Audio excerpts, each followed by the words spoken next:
Hey, how's it going, everybody? Today we're going to go ahead and upload your header and finally get that done, and then we'll go ahead and talk a little bit about logo design. Check us out.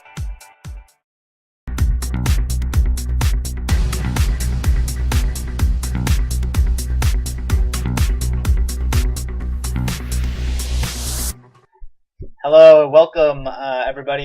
Today we're going to be talking about how to do your header in Photoshop, and how to maybe a couple tips on how to create a logo. So this is the logo that I'm going to use, and there's no method to the madness of my logo. I just do stuff until it works. It's kind of like how the Supreme Court says, what is the definition of cursing? And they were like, pretty much they said, I'll know it when I see it. And that's how I do my logos. I don't know what I'm looking at until I see it. But a good tip is, like, for this logo, what I did was I found a copyright-free, royalty-free picture of a phoenix that was vector, and I put vector-free, whatever you want it to be.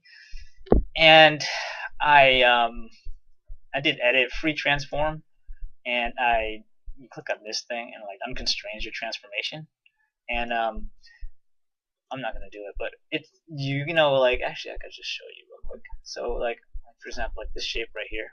Like I had this shape, and I just keep adding. I'll delete them, but like you can go to edit, free transform, and then you click this constrain. What I did with the phoenix is I just kept messing with it until I liked how dynamic it was, because it looked really flat, and I didn't want to redraw my own phoenix because that takes a lot of time. But see how you can just do whatever, and then I would just do that, and then I would mess with it some more until I got it to where I wanted it. And then I couldn't get the tail right, so what I did was I just cut the tail off on necessity. And then I thought about it, and I was like, you know what, a circle would be great. And then I accidentally got this cut here because I put the circle inside wrong. And then but then I was like, wow, that looks actually really cool. So I just made it bright, and then I turned this into pretty much my logo.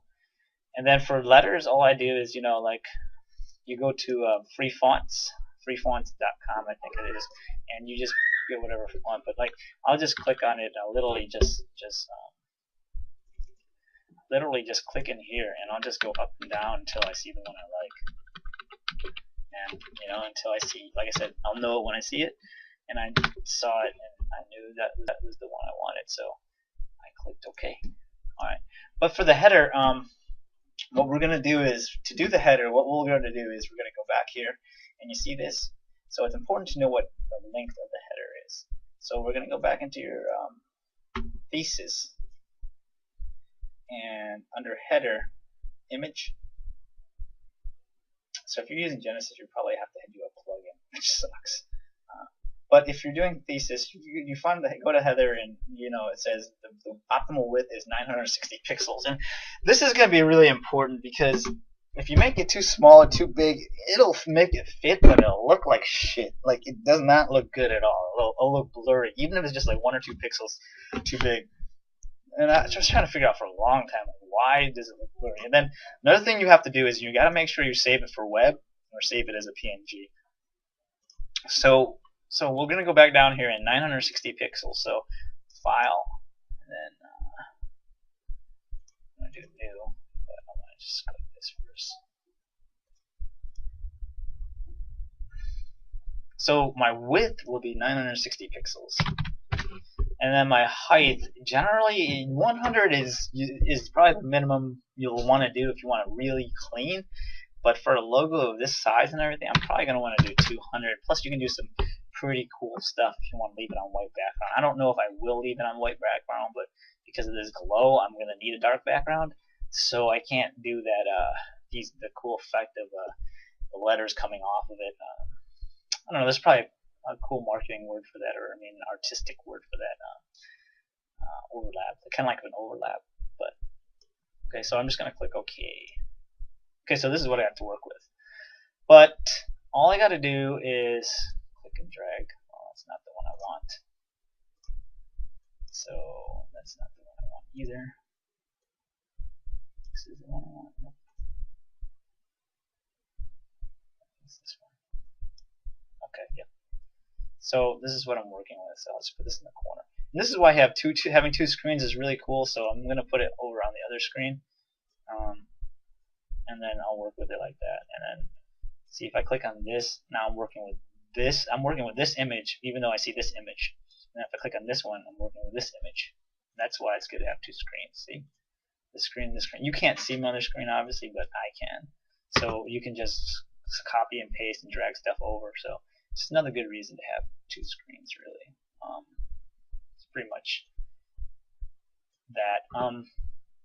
Okay, so I know I want the logo there, and you know you want to offset the focal point, all this other cool stuff. So I actually think this gray is gonna work for me. So I think I'm gonna try that color. It looks good. So what I'll do is take the I'll just do it on. Well, actually, I gotta show you. Take my ink tool and take the color straight from the background, and then for this one I'll make it a little bit lighter, maybe a little bit lighter. So I'll grab that and then just ratchet it down a little bit, and then I'll flip it and I'll pick the actual color. Alright, so we have that, and that's the actual color.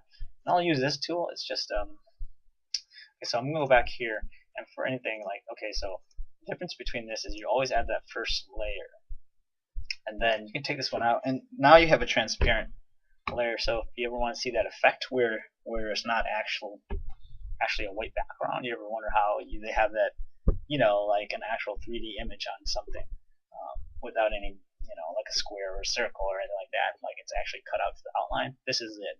Okay, you get rid of the background, so you can actually delete the background if you really want to. I just leave it there just for just to do it, and just to make it easy. If I want to see something, I'll just do that and see if it's right. Like I said, I'm gonna do that now, but once I save it, I take it off. Okay, so let me add a couple layers just so I know what I'm working with. So the first layer, layer number 2, so I'm gonna get rid of that one. Like I said, just do it until you like what you see. See, you can just whatever. I think for this, it's just gonna go from right to left because I think I'll put the logo here.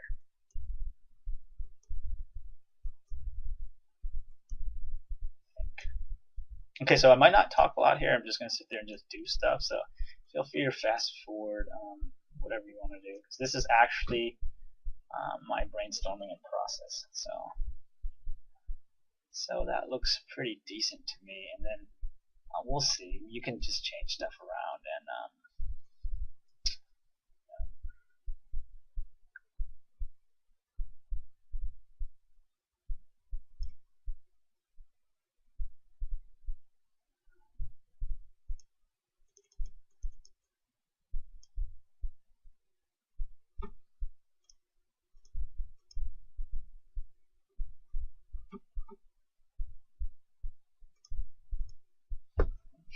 so I want to take these two layers and bring them over together. And edit, transform, scale. You want to click on the chain link icon, or you can hold shift too, so it doesn't take away from you.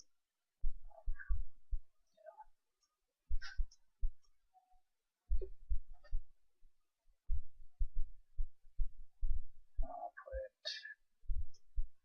really don't know how big I want it. I don't want it humongous. I think I'll put it like right about here, and I'm gonna have to mess with it, and then take the RPM over here and bring it over. Rescale that.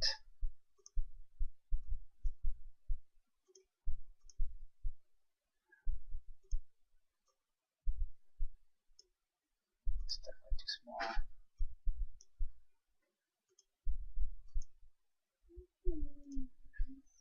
As big as it can.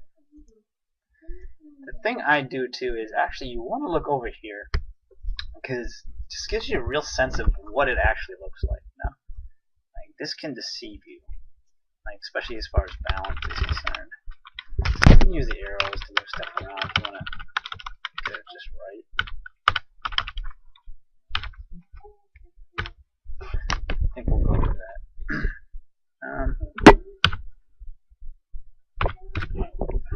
And since this is, I'm just have to go to blending options. Oops, actually no, we want to be in here. Yep, blending options. Stroke. It's going to be too big here because it worked over there, but you got to go on 3. Yeah.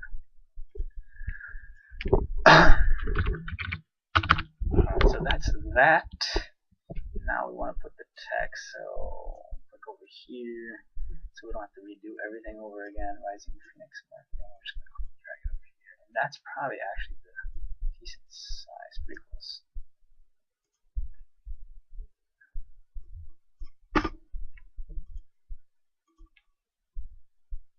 Go 36.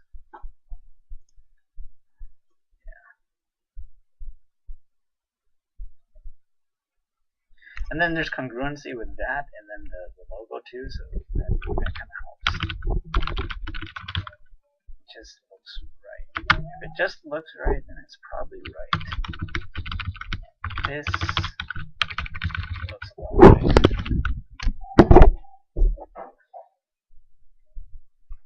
Now, I think this needs to be black, full on black, to be honest with you. And then we're going to go back to this layer now. See, it's you just don't know really. You just gotta just mess with it. Yeah, see, that's gonna look a lot better.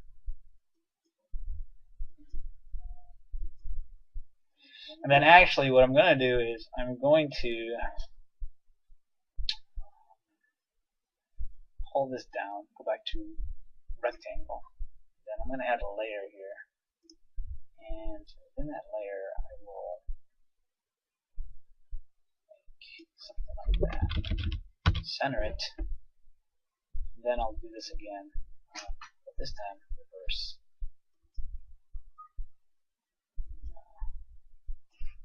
Okay. Image is all black. Now I'll just do the whole thing back and see how that looks.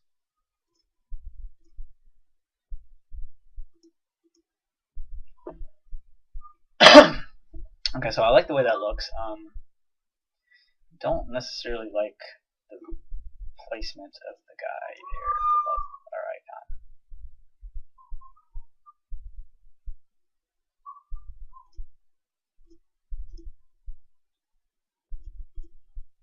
Okay, so it's good to name these things, but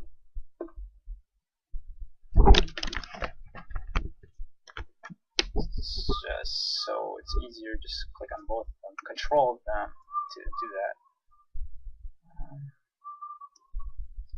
And move that around a little bit. See. Yeah, see, I think that's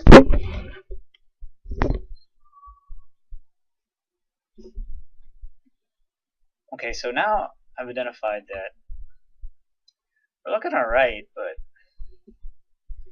here's another thing too. If you don't need 200, don't do 200. So like right now I know I don't need 200, so it's going to look shitty anyways. So let's take it down a notch. Make sure the width is right. That's the important part. The height is a little bit tight. Top is fine. Bottom's a little tight.